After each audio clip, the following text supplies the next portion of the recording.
Hello दोस्तों, स्वागत है आपके अपने यूट्यूब चैनल एक स्टूडियो में। आप सभी दोस्तों का मैं अमित शुक्ला बहुत बहुत स्वागत करता हूं। आज की इस वीडियो में हम चर्चा करेंगे दोस्तों, आज के नए मॉडल पेपर में जो आपके लिए बहुत ही मोस्ट इंपॉर्टेंट होगा, यानी कि बीए सेकेंड ईयर के फोर्थ सेमेस्टर के सभी छात्र छात्राओं के लिए जिनका होम साइंस सब्जेक्ट है, उनके लिए आज हम मॉडल पेपर सॉल्व कराएंगे। क्योंकि जो आने वाले समय में पेपर होने वाला है उसमें ये आपके लिए बहुत ही मोस्ट इंपॉर्टेंट साबित होगा। तो दोस्तों, तो आज के इस वीडियो में कुछ नया सीखने को मिलेगा और पढ़ने को भी मिलेगा। तो दोस्तों, अगर चैनल में आप लोग नए हैं तो चैनल को सब्सक्राइब कर दीजिए, प्लस में बेल आइकन दबा दीजिए, आने वाली वीडियो का नोटिफिकेशन आप लोगों तक बिल्कुल मिलता रहे और पुराने छात्र छात्राएं एक दूसरे को वीडियो को शेयर करते रहिए। तो चलिए दोस्तों, चलते हैं मॉडल पेपर के किस तरीके से हमें पढ़ना है, कैसे तैयारी करना है। तो कुछ चीज़ें हमें यहाँ पे ध्यान में रखते हुए सारा चीज़ें हमें फॉलो करना हुआ।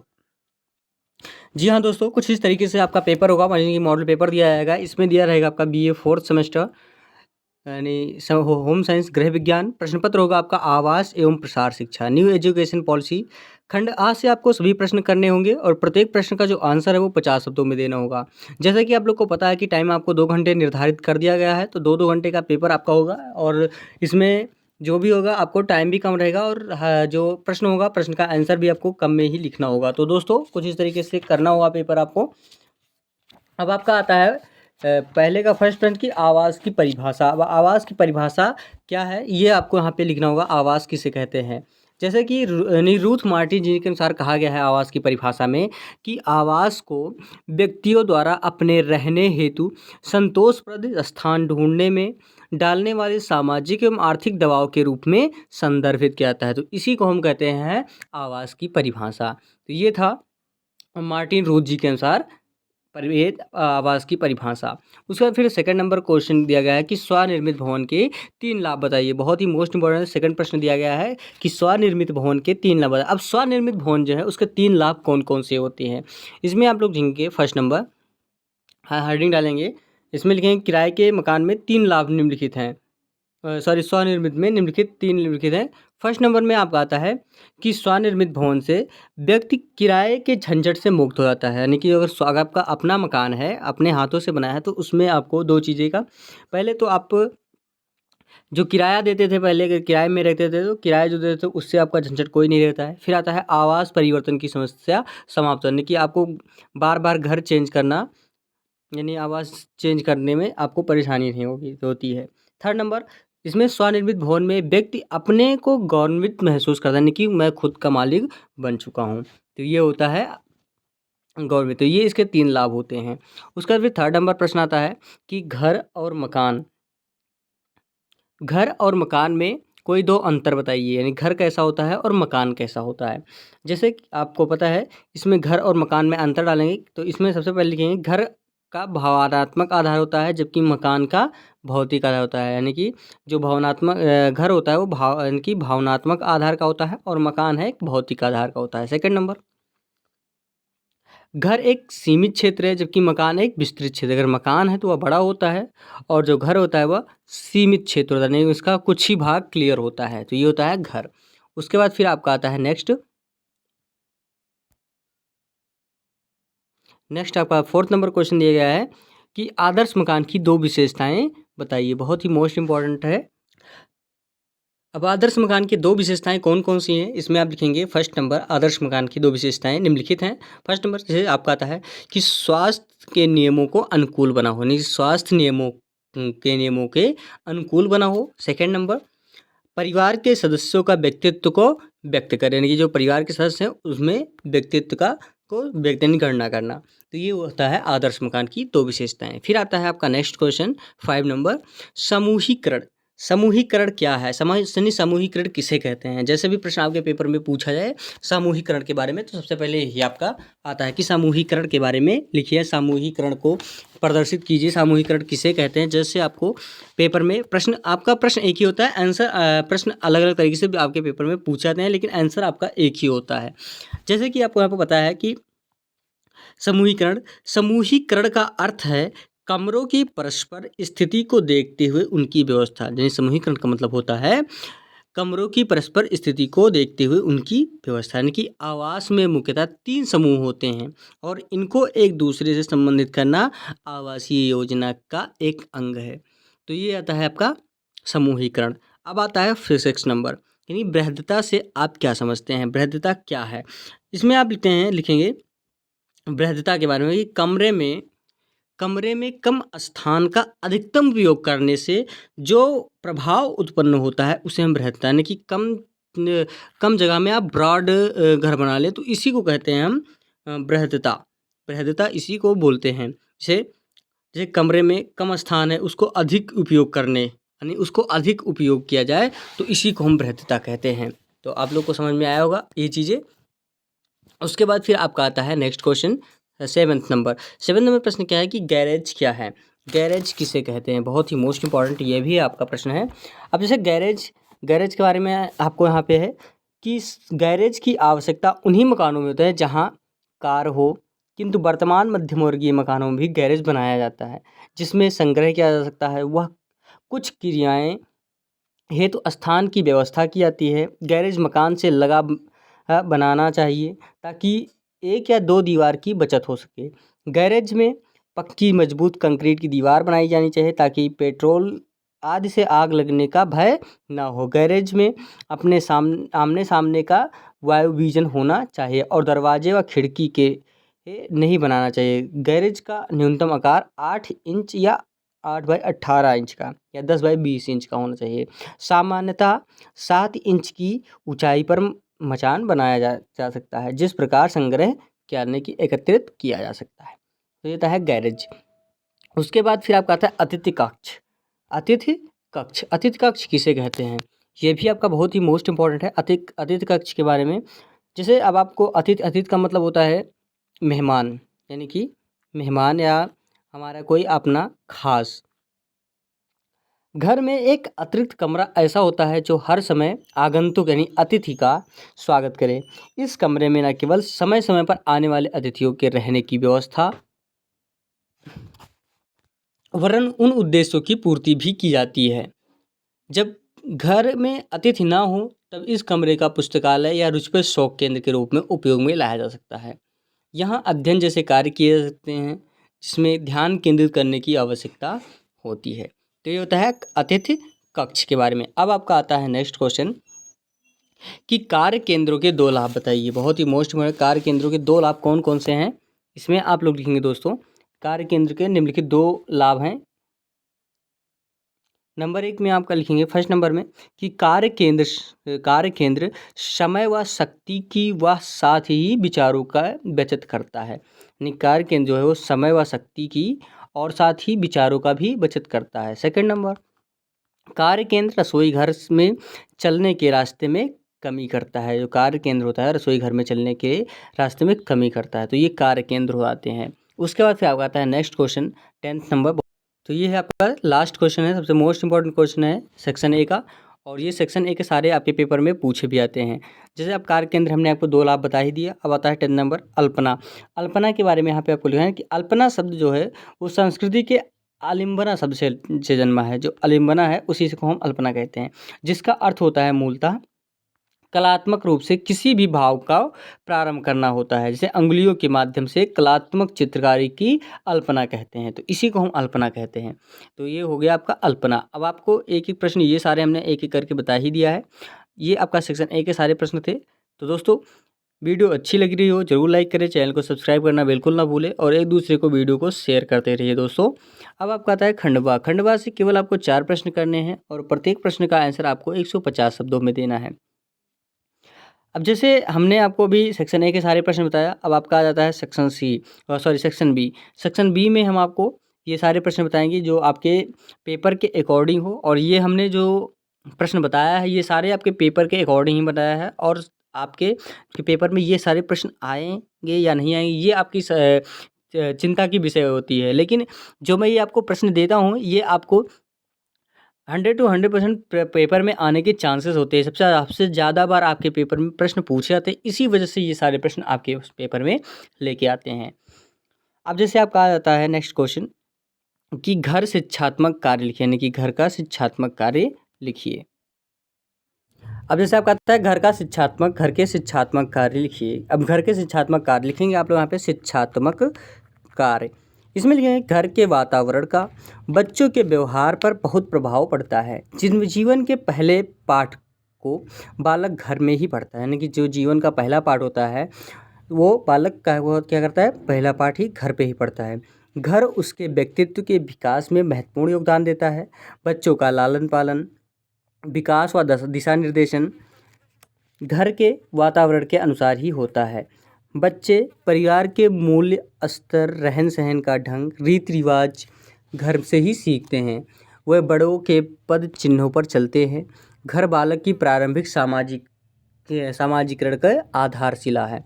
बालक के सच्चे शिक्षक उसके माता पिता व परिवार के अन्य सदस्य हैं। बालक के नैतिक चरित्र का नींव भी घर में ही पड़ती है। तो ये होता है घर के शिक्षात्मक कार्य के अकॉर्डिंग। अब आपका आता है नेक्स्ट क्वेश्चन। नेक्स्ट क्वेश्चन आपका आता है कि अमुख क्या है, विवेचना कीजिए। अमुख के बारे में यहाँ पे आपको लिखना है। अमुख क्या है, अमुख किस चीज़ पे हम। अब अमुख है कि शाह काले व पातकी के अनुसार अच्छे आमुख में तात्पर्य है, जैसे सूर्य, हवा, वर्षा एवं आसपास के क्षेत्र के अनुसार भवन की स्थिति आयोजित करना, ताकि ये सभी तत्वों के भवन में आवश्यकता अनुसार ही प्रवेश पा सकें।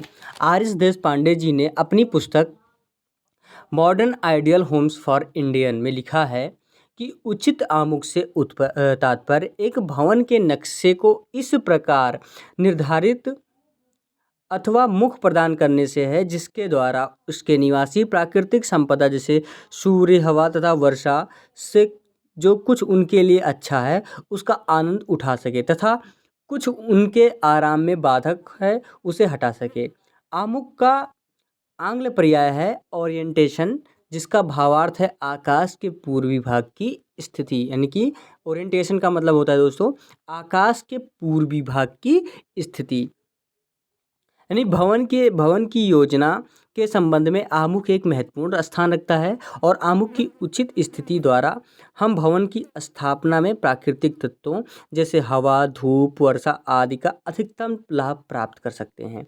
आमुख का संबंध केवल सामने की स्थिति से ही नहीं वरन भवन के पीछे के भाग के प्राकृतिक तत्वों के संबंध से भी है। तो ये हो गया आमुख के बारे में। अब आपका आता है 4th नंबर क्वेश्चन। अब 4th नंबर आपका क्वेश्चन है कि लय किसे कहते हैं। लय के बारे में आप क्या जानते हैं। अब आपका आता है लय। लय एक सुंदर, सुसंगठित और निरंतर गति से है जो जीवन में उल्लास का रंग भरती है। लय एक एहसास है जिसे हम देखकर व सुनकर महसूस कर सकते हैं। लय निम्नलिखित 2 प्रकार की होते हैं। कौन कौन सी। फर्स्ट नंबर आपका आता है नियमित लय और सेकंड नंबर आता है स्वच्छंद लय। अब फर्स्ट नंबर आपका आता है नियमित लय। नियमित लय किसे कहते हैं, जब किसी नमूने में इकाई या इकाइयों को एक ही और बार बार एक नियमित व निश्चित दूरी पर दोहराते हैं उसे हम नियमित लय कहते हैं। उदाहरण के लिए जैसे साड़ी का किनारा बनाना, साड़ी का किनारा बनाना। सेकंड नंबर आपका आता है स्वच्छंद लय। किसी भी कलाकृति की पुनरावृत्ति न करके रेखाओं एवं वस्तु की आकृति को भिन्न भिन्न रूप प्रदान करने की कला स्वच्छंद लय कहलाती है और इस प्रकार की लय में इकाइयों का अनियमित प्रयोग किया जाता है जिससे नेत्रों की गति नियमित नहीं रहने से नेत्र ऐच्छिक संवेगात्मक प्रभाव भेजने हित बाध्य हो जाते हैं। एग्जाम्पल के तौर पे आप लीजिए से किसी कलाकृति में फूल पत्ती, आलेखन में पूर्ण खिले, अर्ध खिले, कली, अपूर्ण कली, पत्ती रहित फूल आदि चित्रित करना। तो ये सारे आपके आते हैं लय के में। तो लय के बारे में आप लोग को अच्छे समझ में आया होगा। लय में आपको ये सारी चीज़ें बताई गई हैं। फिर आपका आता है 5 नंबर क्वेश्चन। 5 नंबर क्वेश्चन में क्या कह रहा है कि स्वरूप के प्रकार का वर्णन कीजिए। स्वरूप किसे कहते हैं या स्वरूप के प्रकारों का वर्णन कीजिए। बहुत ही मोस्ट इंपॉर्टेंट प्रश्न है। ये सारे आपके प्रश्न बार बार आपके पेपर में पूछे गए। जैसे आपका घर के शिक्षात्मक कार्य को लिखिए। आमुख क्या है, ये आपके पेपर में पिछली बार पूछा गया था। जो ईयरली पेपर हुआ करता था उसमें ये प्रश्न बार बार आपके पेपर में पूछा गया था। उसके बाद फिर आपका आता है स्वरूप के प्रकार में। अब स्वरूप के प्रकार में आपका आता है कि स्वरूप के प्रकार निम्नलिखित रूप से हैं। फर्स्ट नंबर में आपका आता है वर्ग। फर्स्ट नंबर में आपका आता है वर्ग। अब वर्ग में आपका आता है कि 2 लंबवत एवं 2 समतल समान माप की रेखाओं के संयोजन से वर्ग बनता है। जैसे इस तरीके से आपका वर्ग बन जाता है।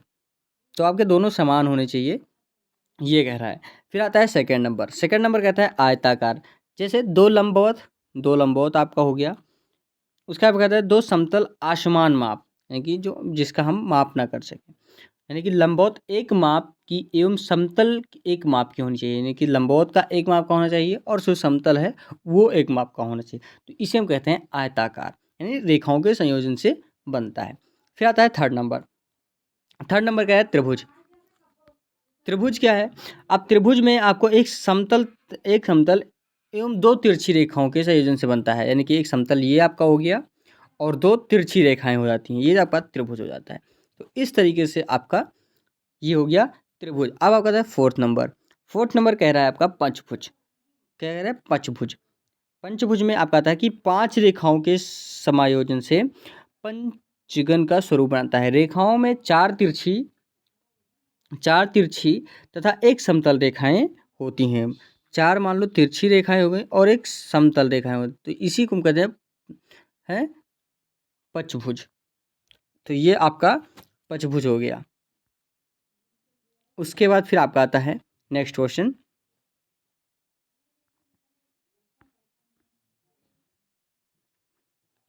फिर आता है षडभुज। 5 नंबर आपका आता है षडभुज। षडभुज में 2 लंबवत एवं 4 तिरछी रेखाएं के संयोजन से आकृति बनती है। इसमें आपको 6 भुजाएं पाई जाती हैं। पंचभुज में भी इसी तरीके से आपका बनाया गया है कि 4 तिरछी लाइनें हैं और एक आपका एक समतल लाइन है। जैसे इस तरीके से कुछ आपका 4 तिरछी लाइन रहेंगे, इसी तरीके से ये आपका पंचभुज हो जाता है। और इसी तरीके से आपका षडभुज भी हो जाता है। इसमें आपको 2 लाइनें भी मिलेंगी षडभुज में, इस तरीके से आपका यहाँ पे षडभुज हो जाएगा। यानी कि षडभुज का मतलब 2 लंबवत एवं 4 तिरछी रेखाओं के संयोजन से यह आकृति बनती है, जिसमें 6 भुजाएं पाई जाती हैं। अब आता है 6 नंबर वृत्त। वृत्त का निर्माण 2 वक्र रेखाओं के संयोजन से होता है। भवन निर्माण, ग्रह सज्जा आदि के प्रमुख समस्त स्वरूपों की आवश्यकता अनुसार प्रयोग किया जाता है। स्वरूप सौंदर्य वृद्धि में महत्वपूर्ण स्थान रखते हैं। तो ये आता है स्वरूप के प्रकार। फिर आता है 6 नंबर प्रश्न। इसमें आपका आता है कि प्रकाश को परिभाषित कीजिए। बहुत ही मोस्ट इंपॉर्टेंट है प्रकाश के बारे में, और हर बार मैंने आपको प्रकाश के बारे में पढ़ाने का भी प्रयास किया है। इससे पहले मैंने आपको सेक्शन सी के प्रश्न में आपको पढ़ाया, 2-2 प्रश्न करके 2 प्रश्न करके पढ़ाया था। अगले वीडियो में आपको 2 प्रश्न करके और पढ़ा देंगे। तो ये इसमें आपको प्रकाश के बारे में पढ़ाया था, और शायद हमने आपको पढ़ाया था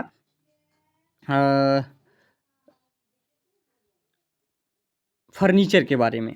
तो ये आपके 2 हमने प्रश्न पहले बता चुके हैं सेक्शन सी के। प्रकाश के बारे में आपका आता है कि प्रकाश स्वयं एक अदृश्य पदार्थ है। प्रकाश ऐसी ऊर्जा है जो हमें दृष्टि देती है, और तब हम किसी वस्तु अथवा दृश्य को देख पाते हैं। किसी वस्तु पर जो प्रकाश परावर्तित होता है या उसका ग्रहण कर प्रायः आँख उस वस्तु को देख पाती है। प्रकाश केवल साधन होता है, यह एक प्रकार की विकिरण ऊर्जा है जिससे हमारे लिए देखना संभव होता है। तो इसे हम कहते हैं प्रकाश। तो प्रकाश ये हो गया। उसका फिर प्रकाश की परिभाषा क्या है? इसमें प्रकाश के परिभाषा अलेक्जेंडर जी के अनुसार कहा गया है कि प्रकाश वातावरण का ऐसा तत्व है जो प्रत्येक मानव को प्रभावित करता है।